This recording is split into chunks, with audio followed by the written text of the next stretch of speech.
कैसे सब? उम्मीद करता हूं सब ठीक ठाक होंगे। मैं पवन गुप्ता आप सभी का अपनी क्लास में स्वागत करता हूं। आज हम फोटो इलेक्ट्रिक इफेक्ट और मैटर वेव्स यानी प्रकाश वैद्युत प्रभाव द्रव्य तरंगों के न्यूमेरिकल्स को करने वाले हैं। इससे पहले हम लोगों ने ये पूरा टॉपिक कंप्लीट किया दो पार्ट में, एक फोटो इलेक्ट्रिक इफेक्ट का और एक मैटर वेव्स का। अगर आपने उनको नहीं देखा तो उन्हें जरूर देख लीजिए, तभी आप इसके क्वेश्चंस को कर पाएंगे। अदरवाइज थ्योरी नहीं जानेंगे तो कहां से कर पाएंगे। ठीक है, तो आइए शुरुआत आपके पास क्वेश्चन रहा। कह रहा क्वेश्चन कि किसी धातु के लिए कार्यफलन 4.02 इलेक्ट्रॉन वोल्ट है। क्या 330 नैनोमीटर तरंग दैर्ध्य के आपतित प्रकाश के लिए यह धातु प्रकाश विद्युत उत्सर्जन करेगा? तो प्रकाश विद्युत उत्सर्जन के अंतर्गत हम लोगों ने पढ़ा था कि अगर आपतित प्रकाश कार्यफलन से अधिक होगा तभी उससे इलेक्ट्रॉन उत्सर्जित होंगे, अदरवाइज नहीं। तो हमें चेक क्या करना कि ये जो कार्यफलन दिया है इससे ये जो आपने प्रकाश आपतित किया 330 नैनोमीटर का तरंग दैर्ध्य का, इसकी ऊर्जा का कंपैरिजन। अगर ऊर्जा अधिक है इससे तब तो इलेक्ट्रॉन उत्सर्जित होंगे, अगर कम है तो उत्सर्जित नहीं होंगे। चलिए देखते हैं। सबसे पहला कार्यफलन को फाई नॉट से लिखते हैं। फाई नॉट आपके पास कितना है?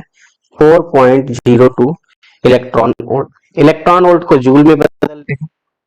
4.02 1.6 इंटू 10 पावर माइनस 19, इससे मल्टीप्लाई करेंगे तो ये कन्वर्ट हो जाएगा जूल में। मल्टीप्लाई कर दीजिए, कितना हो जाएगा?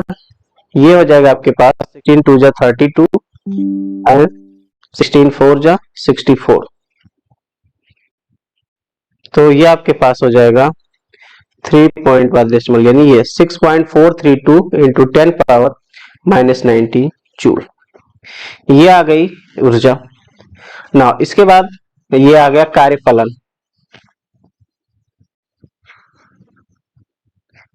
नो लैम्डा आपके पास क्या गिवन है? लैम्डा है 330 नैनोमीटर। नैनोमीटर का मतलब होता है 10 का घात माइनस 9 से गुणा करो तो ये मीटर में कन्वर्ट हो जाएगा।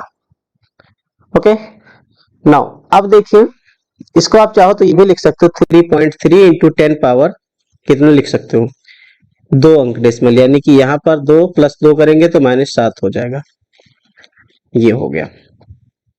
इसके बाद इसकी ऊर्जा निकालिए। ऊर्जा E बराबर होता था एच न्यू, और न्यू को लिख सकते थे C बाई लेमडा, तो ये हो जाएगा h c by lambda. Value रख लीजिए। एच प्लांक नियतांक जिसकी वैल्यू होती है 6.6 इंटू 10 पावर माइनस का 34, C की वैल्यू 3 इंटू 10 पावर 8, और लेमडा दे रखा है कितना? 3.3 इंटू 10 पावर माइनस 7।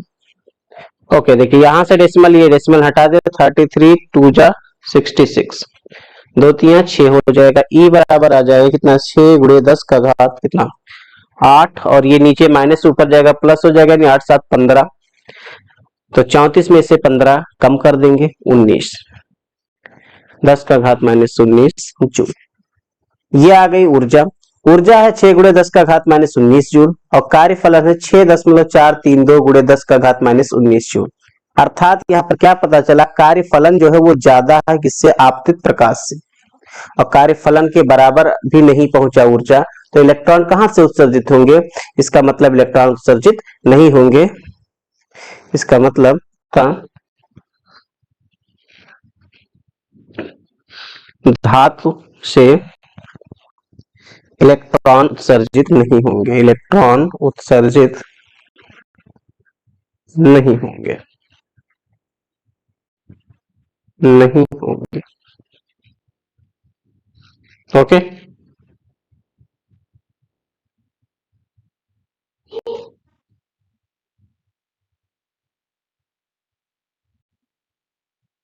चलिए नेक्स्ट सवाल पर आते हैं।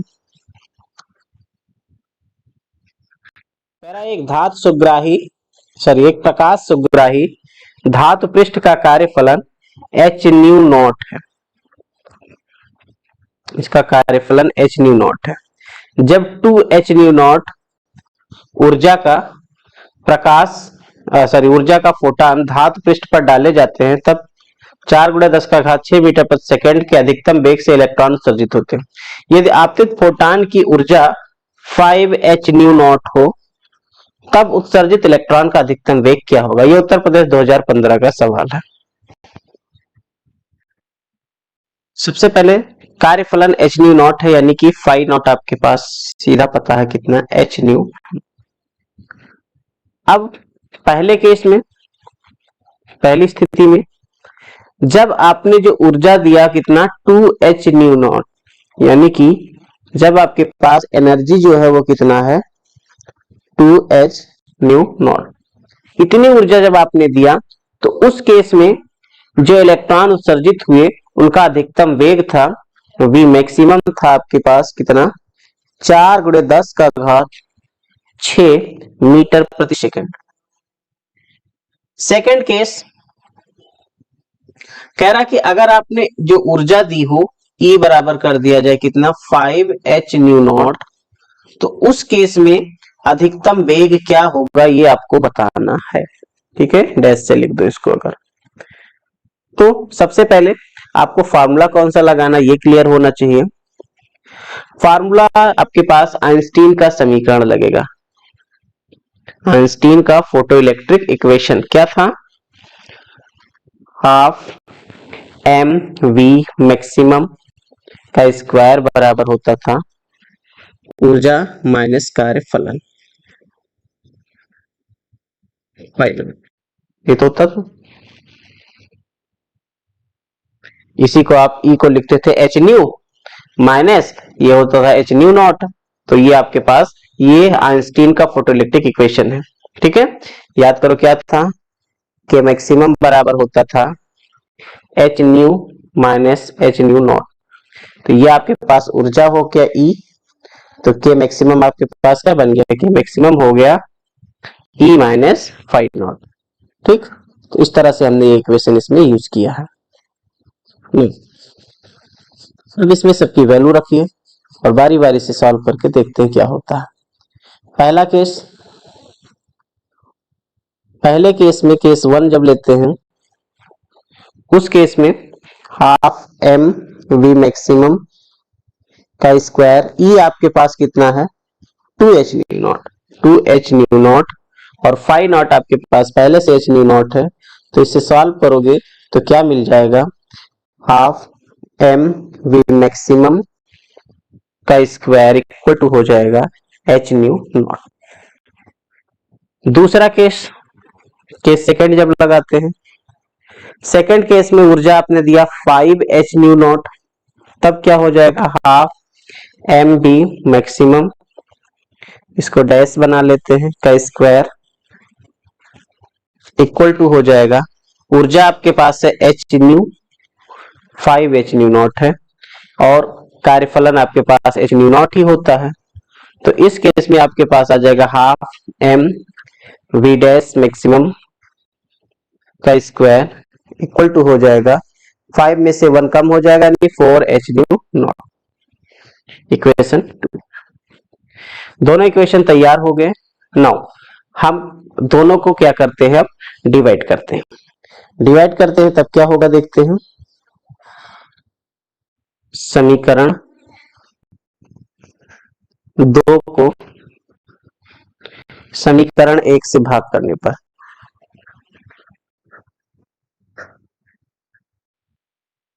भाग करें क्या होता है देखते हैं। समीकरण 2 में half m b dash maximum का स्क्वायर है, तो हाफ एम तो हट जाएगा दोनों तरफ, इक्वेशन 1 और 2 दोनों में है, यहां पर भी है और यहां पर भी है।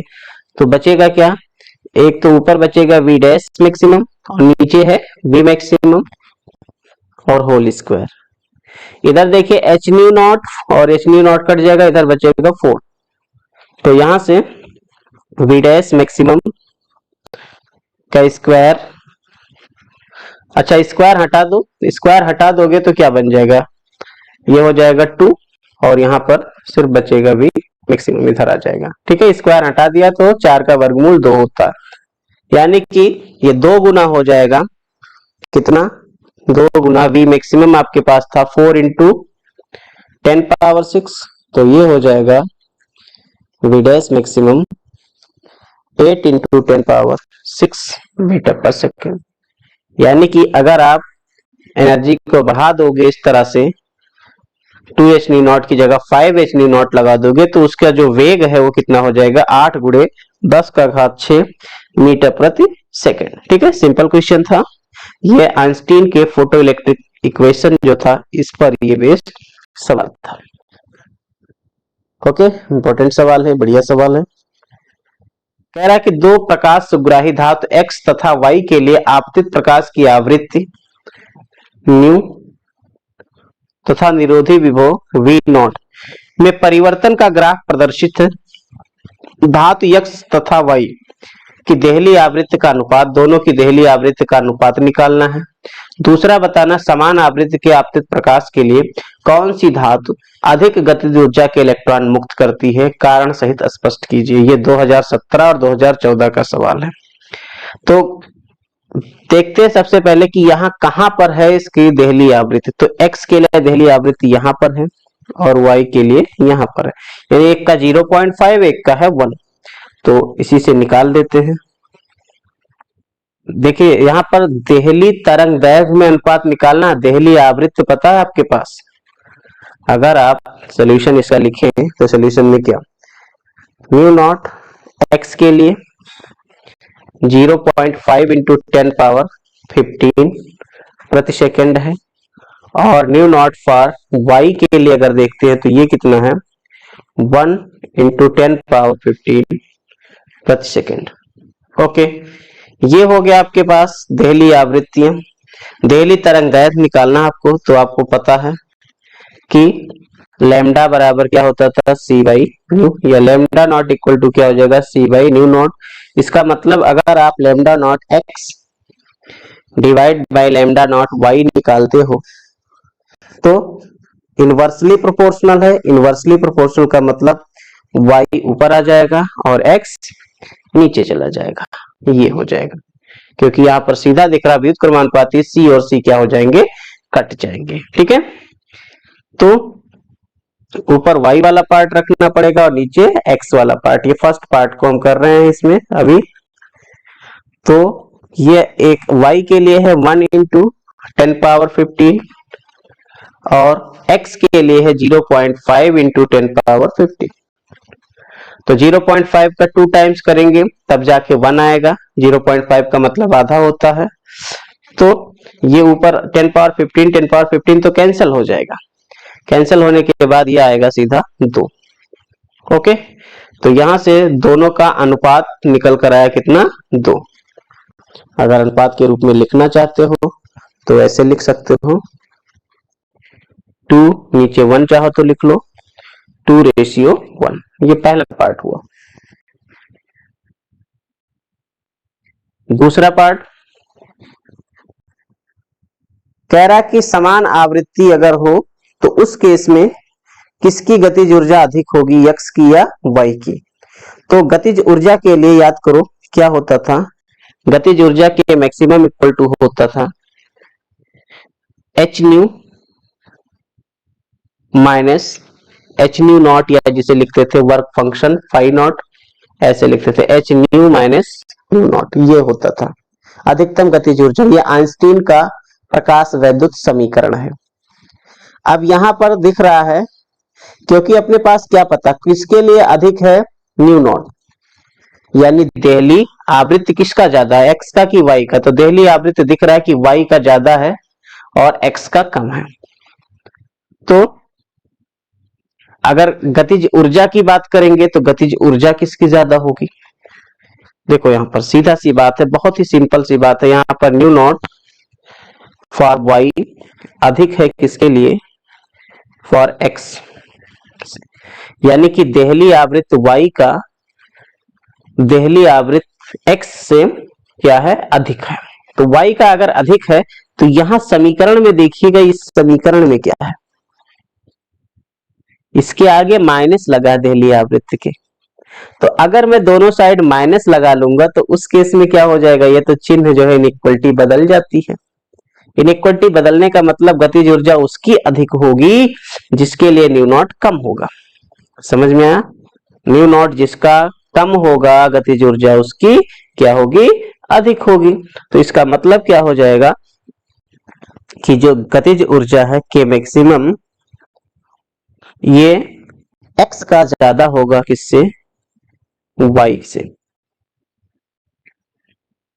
ओके, ध्यान से देखिएगा, यहाँ माइनस लगा है, आगे माइनस आने का मतलब उल्टा काम करना है। ठीक है, किसी से 2 रुपए उधार लोगे तो -2 कहते हैं उसको, और 2 रुपए दोगे तो +2। तो यहाँ पर माइनस लगा है, माइनस लगने का मतलब क्या है, गतिज ऊर्जा कब अधिकतम होगी, जब देहली आवृत्त का मान न्यूनतम होगा। और देहली आवृत्त का मान जितना कम होगा, न्यू नॉट जितना कम होगा, अधिकतम गतिज ऊर्जा उतने ज्यादा होगी। समझ में आया? तो गतिज ऊर्जा का मान अधिक कब होगा, जब आपके पास न्यू नॉट का मान कम होगा। तो कम किसके लिए है, x के लिए है, इसलिए x की गतिज ऊर्जा ज्यादा होगी और y की गतिज ऊर्जा कम होगी। समझ गए? यानी कि क्या कह सकते हैं, अतः धातु x से उत्सर्जित इलेक्ट्रॉनों की गतिज ऊर्जा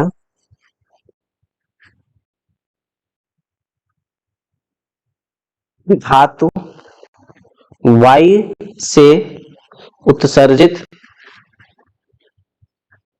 इलेक्ट्रॉनों से अधिक होगी, अधिक होगी।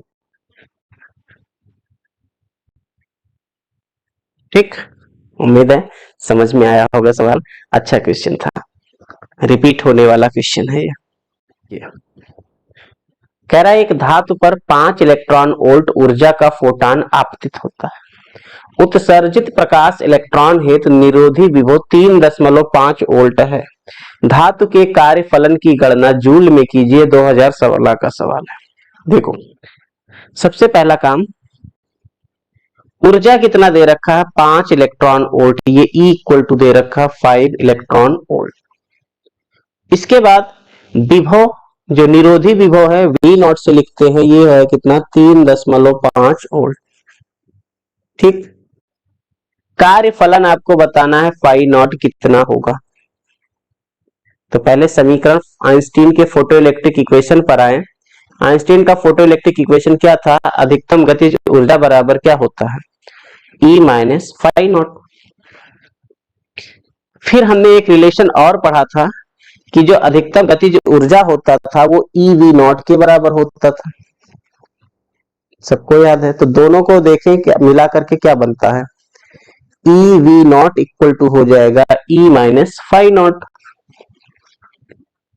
ठीक, फाई नॉट आपको निकालना है, तो वैल्यू सबकी रख लीजिए। वैल्यू यहाँ रखने की क्या जरूरत है, केवल V की वैल्यू रख लो। V की वैल्यू 3.5 है, तो 3.5 इलेक्ट्रॉन वोल्ट, और इधर कितना है आपके पास, E है 5 इलेक्ट्रॉन वोल्ट, और माइनस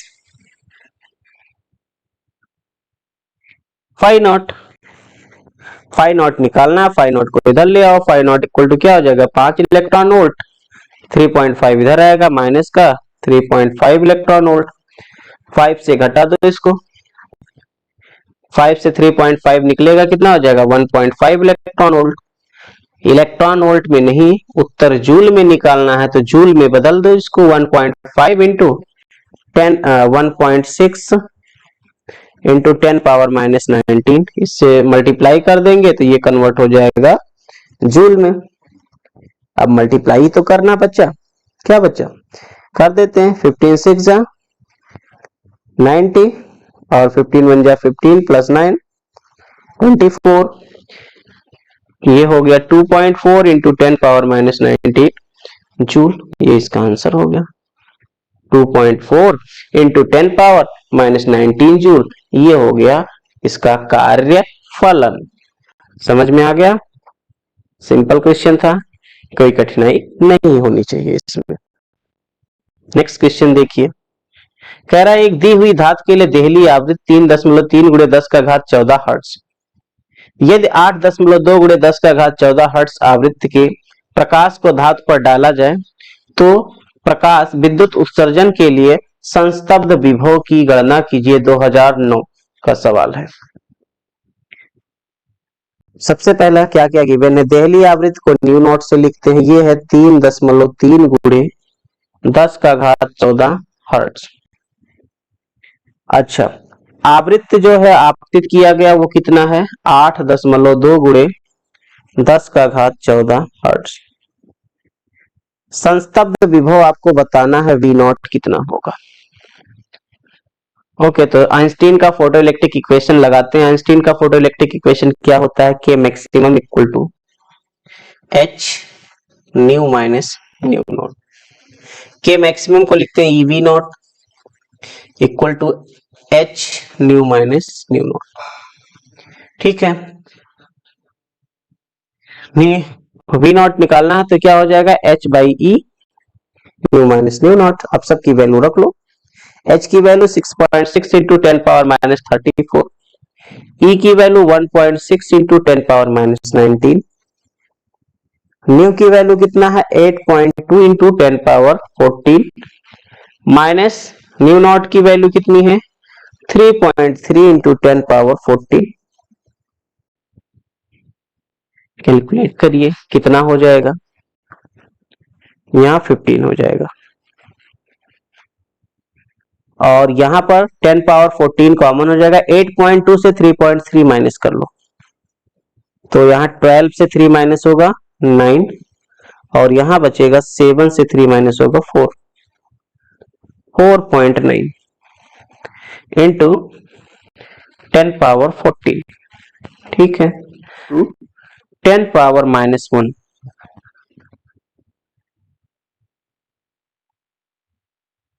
वोल्ट, या जिसे आप लिख सकते हो 2.02 वोल्ट। ये इसका संस्तब्ध विभव यानी विरोधी विभव होगा। ओके, नेक्स्ट क्वेश्चन कह रहा प्रोटॉन तथा अल्फा कण की डी ब्रॉगली तरंगदैर्घ्य √8:1 के अनुपात में है, उनकी गतिज ऊर्जाओं के अनुपात को ज्ञात करिए। अच्छा भाई, डी ब्रॉगली तरंगदैर्घ्य क्या होता था मैटर वेव्स के लिए? मैटर वेव्स के लिए डी ब्रॉगली तरंगदैर्घ्य लैम्डा बराबर होता था H/mv, ये सबको याद है। अच्छा, आपके पास दो चीजें हैं, एक प्रोटॉन और एक अल्फा कण। तो ये भी याद होगा कि अल्फा कण का जो मास होता है वो प्रोटॉन का 4 गुना होता है। ठीक, अल्फा कण का जो द्रव्यमान होता है वो प्रोटॉन के द्रव्यमान का 4 गुना होता है। तो यानी कि अगर आप यहाँ पर लैम्डा निकालते हो, किसका किसका निकालना, प्रोटॉन और अल्फा कण के लिए, तो प्रोटॉन और अल्फा इनका अनुपात दे रखा कितना √8/1 हो गया। ठीक है, अब lambda p by lambda alpha इसमें रखें, H डिवाइड बाई पहले प्रोटॉन है MP इंटू VP और नीचे H by M alpha into V alpha equal to हो जाएगा √8/1। H हट जाएगा और इसको पलट लेंगे, M अल्फा ये हो गया। तो यहां से V alpha by VP equal to क्या हो जाएगा √8/1 और साथ में M अल्फा और MP और यहाँ पर M अल्फा। ठीक है, नीचे ऊपर, जो नीचे था ऊपर चला गया, जो ऊपर था वो नीचे आ गया, ये हो गया। अब यहां पर देख सकते हो M अल्फा क्या है 4 टाइम्स ऑफ MP है, तो V अल्फा बाई VP आपके पास कितना आ जाएगा √8/1 इंटू MP/4 MP कैंसल, तो ये आपके पास, इसको उल्टा कर ले, VP/V अल्फा आपके पास कितना आ जाएगा, ये हो जाएगा 4/√8। अगर दोनों तरफ स्क्वायर कर लो तो इधर भी स्क्वायर हो जाएगा, तो ये हो जाएगा 16/8 यानी कि 2। तो BP/V अल्फा आपके पास का होल स्क्वायर कितना आ गया 2। ठीक, अब गतिज ऊर्जाओं में अनुपात निकालना है, पहले प्रोटॉन का और नीचे अल्फा कण का, ये आपको बताना था। तो ये क्या हो जाएगा, ये हो जाएगा ½ MP इंटू बीपी का स्क्वायर और नीचे half m alpha into v alpha का स्क्वायर। हाफ हाफ हटा दो, क्या हो जाएगा एम पी, और एम अल्फा आपके पास है 4 टाइम्स ऑफ एम पी। इसके बाद यहां पर Vp बाई वी अल्फा का होल स्क्वायर 2 आ चुका है, तो इंटू 2। एमपी एमपी कैंसल हो जाएगा, ऊपर 1 नीचे 2, के पी बाई के अल्फा। यानी कि गतिज ऊर्जाओं में अनुपात क्या आ गया, प्रोटॉन और अल्फा कण के 1:। लंबा कैलकुलेशन हो गया भाई। क्वेश्चन कोई कठिन नहीं है, आपको करना क्या, सबसे पहले आपको ये डी ब्रॉगली तरंगदैर्घ्य पता होना चाहिए। इससे आप प्रोटॉन और अल्फा कण के डी ब्रॉगली तरंगदैर्घ्य का अनुपात पता, उसको लिख लीजिए। फिर फार्मूले के अनुसार इसमें रख दीजिए। रखने के बाद आपके पास यहाँ पर Vp बाई वी अल्फा निकल कर आ जाएगा। Vp बाई वी अल्फा आपके पास जो आया उसका स्क्वायर कर दिया, तो आपके पास ये सिर्फ और सिर्फ बचा कितना 2। अब गतिज ऊर्जा का फार्मूला लगा दीजिए, और गतिज ऊर्जा का फार्मूला लगाने के बाद सॉल्व करोगे तो 1:2 इसका उत्तर आएगा। सवाल है क्या कह रहा है कि 1.5×10⁸ मीटर प्रति सेकंड की चाल से गतिमान एक इलेक्ट्रॉन का डी ब्रॉगली तरंगदैर्घ्य फोटान की तरंगदैर्घ्य के बराबर है। इलेक्ट्रॉन तथा फोटान की गतिज ऊर्जाओं का अनुपात निकालना है। अच्छा भाई, सबसे पहले देखो इलेक्ट्रॉन का चाल दे रखा है और फोटान चाल इतना दे रखा है, इसका जो डी ब्रॉगली तरंगदैर्घ्य है वो फोटान के तरंगदैर्घ्य के बराबर है। उस केस में बताना है कि इनकी गतिज ऊर्जाओं का अनुपात क्या होगा। ये सवाल एकदम सेम टू सेम है जैसा अभी आपने किया है। अच्छा, तो सबसे पहले ये देखिए इलेक्ट्रॉन से रिलेटेड है, तो डी ब्रॉगली तरंगदैर्घ्य होता क्या था। जो डी ब्रॉगली तरंगदैर्घ्य होता था ये था lambda equal to h upon under root 2m k। ये हम लोगों ने पढ़ा, ठीक है, h upon under root 2m k, जहां के क्या होता था गतिज ऊर्जा। गतिज ऊर्जाओं में अनुपात निकालना है, तो यहां से गतिज ऊर्जा अगर निकाला जाए तो क्या हो जाएगा, यहां से दोनों तरफ स्क्वायर कर ले, lambda square equal to h square upon 2m k हो जाएगा। के क्या हो जाएगा, के हो जाएगा H square upon 2m into lambda square हो जाएगा। ये आपके पास गतिज ऊर्जा के रूप में ये फॉर्मूला आ गया। ऐसा कर लेने से अपने पास सिंपल हो गया थोड़ा सा। नाउ अब देखिए फोटान की बात करें कि फोटान के लिए डी ब्रॉगली तरंगदैर्घ्य जो है वो, फोटान की ऊर्जा क्या होती है, फोटान की ऊर्जा जो होता है वो एच न्यू के बराबर होता था, याद होगा, एच न्यू या एच सी बाई लैम्डा जिसे लिखते थे। फोटान की ऊर्जा यही होती थी एच सी बाई लैम्डा, ठीक है। फोटान में कौन सी ऊर्जा होती है, तो फोटान में सिर्फ गतिज ऊर्जा होती है, यानी ये के आप लिख सकते हो इसको चाहो तो। ये किसके लिए है, ये फोटान के लिए है, और ये किसके लिए है, ये इलेक्ट्रॉन के लिए। इलेक्ट्रॉन के लिए मैं के ई से लिख लूं, ठीक, और फोटान के लिए, फोटान की बात करें तो फोटान के लिए इसको मैं के पी से लिख देता हूं समझने के लिए। के पी पहले कौन है, इलेक्ट्रॉन है, के बाई के पी। इलेक्ट्रॉन के लिए क्या है, h square by 2m lambda, और के पी आपके पास कितना है, एच सी बाई लैम्डा। तो के ई बाई के पी अगर निकालते हैं तो क्या बनेगा, एक तो लैम्डा से इसका स्क्वायर हट जाएगा, एच से इसका स्क्वायर हट जाएगा, बचेगा क्या, नीचे बच रहा है ये सी केवल, ऊपर बचा है एच एक, और ये सी इसके साथ हो जाएगा 2mc लैम्डा, ये निकल कर आया। तो m से m सिर्फ हटेगा, तो ये बचेगा क्या, v ऊपर चला जाएगा, नीचे हो जाएगा 2c, ये आया। अच्छा, तो के ई बाई के पी इक्वल टू V का मान है 1.5 इंटू 10 पावर 8 और C का मान होता है 3 इंटू 10 पावर 8 मीटर पर सेकेंड। तो इसे हल करिए, के ई बाई के पी इक्वल टू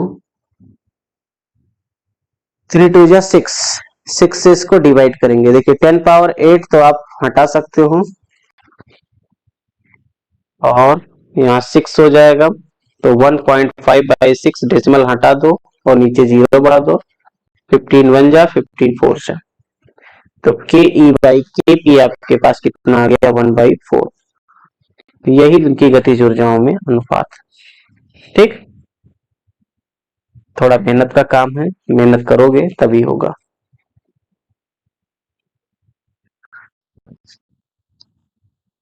अगला सवाल कह रहा है किसी फोटॉन का तरंग दैर्घ्य लैम्डा, द्रव्यमान यम और डी ब्रॉगली तरंग दैर्घ्य समान है। ठीक है, किसी फोटॉन के लिए तरंग दैर्घ्य लैम्डा तथा द्रव्यमान यम के किसी कण की डी ब्रॉगली तरंग दैर्घ्य समान है। अच्छा, सिद्ध कीजिए कि फोटॉन की गतिज ऊर्जा कण की गतिज ऊर्जा का अनुपात 2 lambda m c by h है, जहां एच प्लांक नियतांक तथा सी प्रकाश की चाल है। ये 2019 का सवाल है। ओके भाई, इसको भी देख लेते हैं। फोटॉन की जो तरंग दैर्घ्य है और द्रव्यमान यम का जो कोई कण है उसका डी ब्रॉगली तरंग दैर्घ्य दोनों समान है। तो लैम्डा आपके पास क्या होता था, एच बाई एम बी होता था। ठीक है, फिर से आपको यहाँ पर गतिज ऊर्जाओं का ही अनुपात निकालना है। तो गतिज ऊर्जा का अनुपात निकाल लेते हैं भाई, जैसा किए हो सेम टू सेम सवाल है, कहीं कुछ अलग नहीं है इसमें।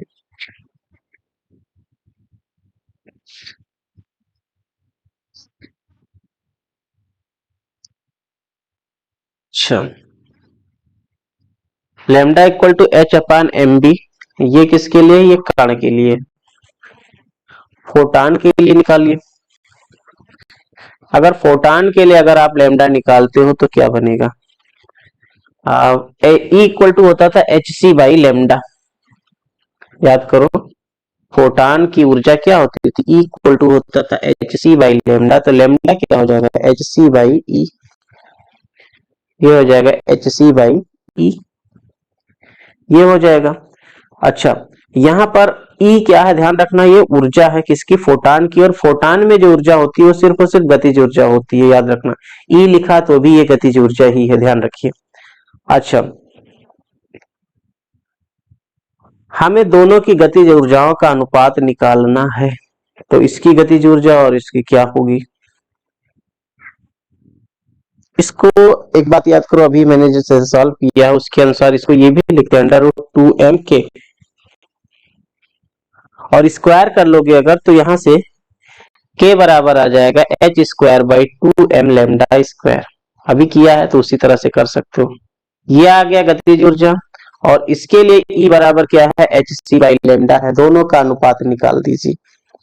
ठीक है, लैम्डा दोनों का समान है इसलिए, तो दोनों का अनुपात निकालते हैं। सबसे पहले कौन है, फोटॉन, तो E बाई के निकालिए क्या होगा, E बाई के अगर निकालते हैं, E आपके पास एच सी बाई लैम्डा और K आपके पास है ये, तो E की value h c by lambda कर दिया और K की वैल्यू कितनी है, h square by 2m lambda square. का ध्यान देना, ये जो लैम्डा है ये कण के लिए है, ऊपर वाला लैम्डा जो है वो फोटॉन के लिए, हालांकि दोनों का बराबर है। लैम्डा से इसका स्क्वायर हटा देते हैं, एच से ये हट जाएगा एक, तो ई बाई के बचेगा क्या, ई बाई के बचेगा, ये 2m लैम्डा जो है ऊपर चला जाएगा और ऊपर एक c भी है, तो ये हो जाएगा 2m c लैम्डा हो जाएगा। और नीचे क्या बचने वाला है, नीचे बचने वाला है कि h, और मेरे ख्याल से यही सिद्ध करना था, E by K equal to हो जाएगा 2 lambda m c divide by H.